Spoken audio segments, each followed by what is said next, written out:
Welcome to our Italian Summer Shorts, a short series from amongst Romans to help you travel smarter, deeper, and cooler this summer.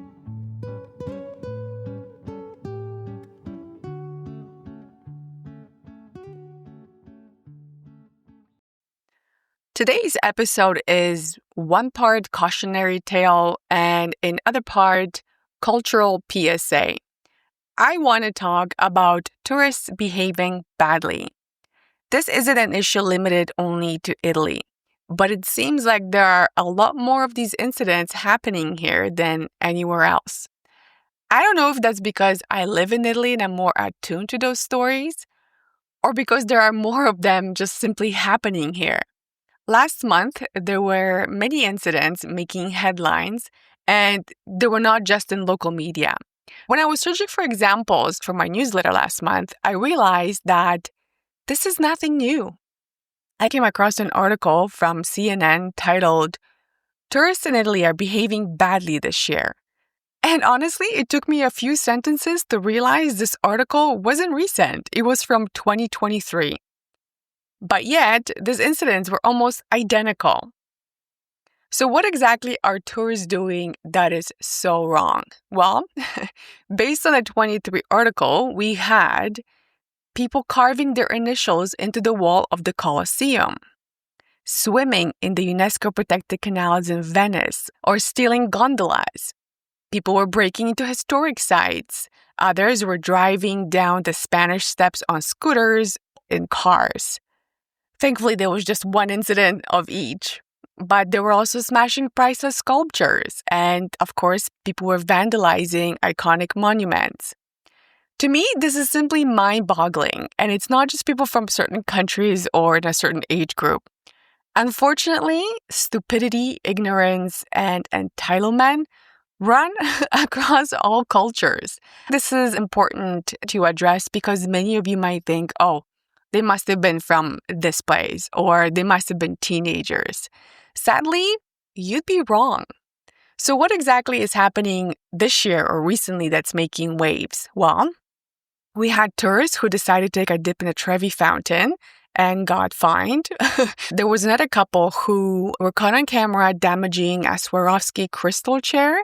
This was in a museum in Verona, and they were seen taking off. These were adults. They were not children. Then you had another tourist who damaged a painting at the Uffizi Gallery just because they wanted to take a selfie. There was another visitor who ransacked the altar at the Vatican, caused some damage there. And there was another tourist who found himself impaled on the spiked fence outside the Colosseum. Yep, you heard that right. This person decided to climb for a better view. And it actually took, this is not funny, but in a way, it's just like mind-boggling. It took about 20 minutes for help to arrive and free him. So, again, was it worth it? You were in severe pain because of your own stupidity. This to me is just, I can't even get my mind wrapped around it. This must have been traumatizing for everybody around him, for the people who had to take him off. Really think before you do things. So yeah, don't be that guy. It's not just visitors behaving badly at tourist spots. There was an example of a man in 2022 who became very agitated after he was denied a meeting with the Pope. It was Pope Francis at the time. So he allegedly just knocked over 2 ancient Roman busts from the shelves, and they fell and were damaged. Unfortunately, this was irreversible. However, this year, there was a woman who had a meltdown at the Milan airport after she was told that her carry-on luggage exceeded the weight limit. Again, I want to emphasize that these are grown adults. They are not children. These are not accidents. Seriously, what is wrong with people? It drives me crazy. And sometimes when you read these stories, you think, come on, seriously, this cannot be real. But really, it is. And the fact that it happens almost every year, the same stories over and over, it just shows you that the problem is not going away. I have seen people do stupid things in other parts of the world. But here it seems like there's just so much more of it happening. Like, does Italy attract these type of people? Or when you have so many of them, is it just a higher percentage of things happening? It's really heartbreaking in a way because you have priceless art, you have priceless monuments, things that have survived for over 2,000 years. You can't fix it, you can't replace it. Once it's damaged, it's done. These are not accidents. These are people who are purposely doing things that they think it's a good idea and they think, I'm going to get away with it. They just don't think the consequences apply to them. Sure, you can attribute some of this to over-tourism because when you have so many people in one place, it's easier for accidents to happen. It's also harder to keep an eye on everyone because you only have so many people working in these places. It's overwhelming for the amount of visitors to come in. It's physically not possible for everyone to be just constantly sitting in every single room and watching every single person who comes in. You just assume that people coming to see this monument, you're coming to see this art or whatever it is, that you're going to have some respect for it. But, that doesn't mean that those people do. So you might think, okay, so what's behind these random acts of, stupidity? Part of it, in my opinion, is just that. It's stupidity. You'll have people who just don't think, who don't care. There's part of that too. But I also think there are people who lack awareness and have this, I'm on a holiday mindset, like whatever happens in Vegas stays in Vegas type of thing. It's, if it happens somewhere else and I'm on vacation, it doesn't really count. I'm in a different country, so consequences don't apply to me because what are they going to do? I'm just going to leave. So I think there's a big part of it that's behind it, but I think there's a bit more to it. So I've been thinking a lot about it and trying to figure out what makes people here in Italy behave in such a way. Italy has so many UNESCO sites. Italy has the most of them. If you go to places like Rome, you are surrounded by thousands of years of history, and you don't necessarily have that in every part of the world. So in a way, I don't want to compare it to Disney World, but you go to places where they might not seem real because they are just not commonplace in other parts of the world. So if this beautiful fountain is here and people live around and walk by, you think, well, it's just a fountain, I'm going to jump into it. It's not the same perception people have. They don't have that where they come from. So it's almost like this big amusement park that is just there for their entertainment.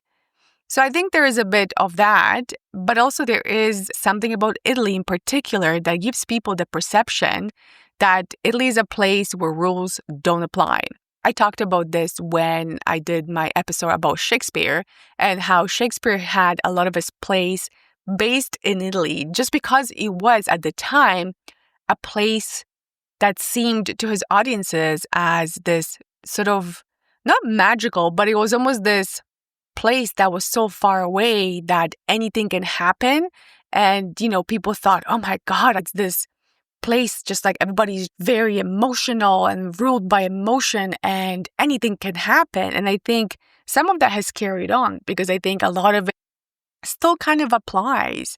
I've said this before and I strongly believe that a lot of people fetishize Italy based on the movies and what they see, and what they want their vacation to be is what they see in the movies.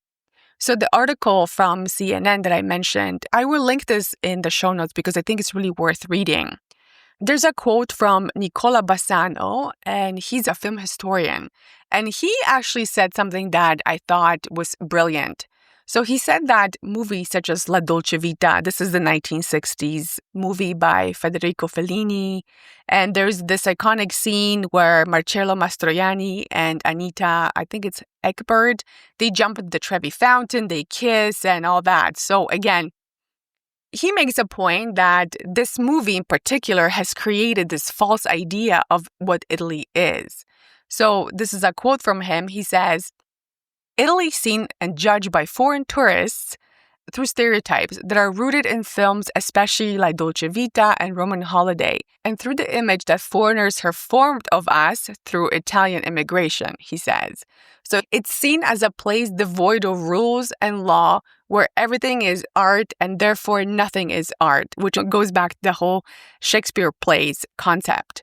Tourists don't know how to relate to the artistic heritage because they have no relation with our history. So they refer to their cultural imagination and therefore to our cinema. The La Dolce Vita Trevi fountain scene has become a model to emulate. So I think he's really spot on. And when you think about your own dreams of coming to Italy and what you want to see, I bet you a lot of the movies that you've seen or shows that, are based in Italy or have portrayed Italy in some way, I bet you some of those parts in those movies, you might think, oh my God, it's going to be like that, right? But, it's not. The Italian government has pretty steep fines. It's not to say that they charge everyone necessarily, which we don't know all the details. I think they should charge people, and I think that would maybe have some effect. But they do have pretty steep fines, and you can also be imprisoned if they deem it to be a harsh enough punishment for whatever you've done. So I would say be careful. If you ever think of doing something like jumping into the Trevi Fountain or getting close to the paintings or touching sculptures or whatever, probably not a good idea. I would say don't do it. So now that we've covered what not to do as a tourist, let's look at some practical tips how not to piss off the locals and how not to destroy priceless objects. I think some of this could be common sense, but like I said, people seem to come and all the common sense just goes away. So one of the first things is dress appropriately. I think this is particularly important when going to churches. I think Italy is like the only country that you have to be covered. You can't have like a tank top, or your dress and your shorts have to be like a certain length to get inside. I don't think this is common in other parts of, at least in Catholic churches. I don't know, I'm not an expert on this, but I'm just going to say in Italy, you have to be covered. You can't go in your shorts and a tank top into the church. It's very disrespectful. So just keep that in mind. Again, don't touch things you shouldn't. If there is a rope, a barrier, or any visible signage, just stay away. It's better not to be tempted or get too close and accidentally bump into something. Try to get away from things that you shouldn't be near and don't be tempted to touch anything. Another thing is to respect quiet zones.